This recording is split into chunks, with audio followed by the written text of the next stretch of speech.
I'm Louisa Robins from Fiasco Sports, reporting for the South Australian Football Magazine. I'm joined today by Brian from the Glenunga Football Club in Division 5, and he's going to do our weekly wrap-up. Right. Thanks for being here, Brian. That's okay, my pleasure.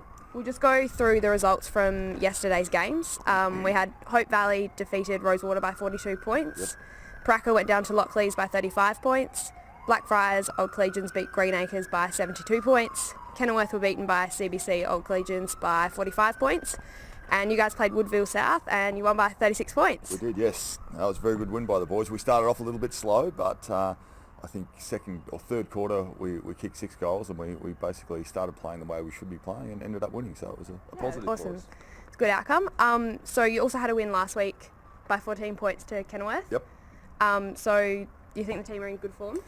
Well, we're 2-0, so if you're 2-0, you're going okay. So it's better than being 0-2. So yeah, we're going okay. We've brought, I think we've had 9 new players into the side this year, so we've had a pretty big turnover of players. To win the first 2 games, I think is a great start for us. Yeah, it's a positive.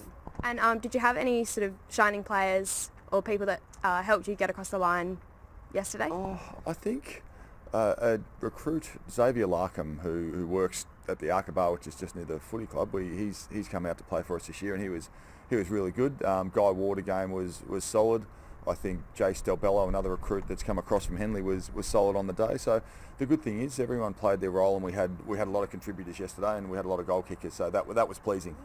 And although you've won 2 games out of 2, do you think there are any small things that the boys can work on as you go through the season? Yeah, I'm the coach, of course. There's always small things we can work on.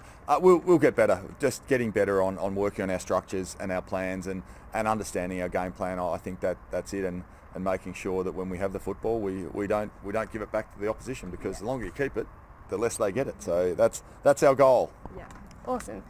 So if we can just get your tips on who you think might win next week. We've got Greenacres play Hope Valley. On form, I would say Hope Valley. I think Hope Valley have won. Have they won their first 2 or won 1, lost 1? So. Yeah. And we've got Rosewater playing Woodville South. Yeah, that'll be a good one. I think Rosie's may have their players back that got suspended from last year, so I think there was half their team suspended. So I think Rosie's may come back and have their first win. Yep. And Leys will play Blackfriars Old Scholars. Yeah, pretty good game. I think both are in really solid form and both have got good sides. Depending on where it's played, I'm saying whoever plays at home wins. Yeah. And we've got Kenilworth at home playing Paraka. Yeah. And Kenilworth, I think for a side there, they've got a side that are looking to play finals this year, so to lose the first 2 they'll be disappointed.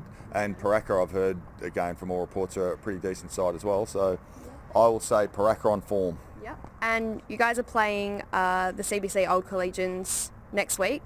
They beat Kenilworth too, so how do you think the boys will match up with those? Yeah, CBC have been a funny one. They lost their first game convincingly to Leys, I think, and they won convincingly to Kenilworth yesterday. So I think, again, it'll be another really good challenge for us, and we'll have to be at our best to beat them. Awesome. Thanks, Brian. No worries. I'm Louisa Robins from Fiasco Sports, reporting for the SA Footballer magazine. Today I've been joined by Brian from the Glenunga Football Club in Division 5.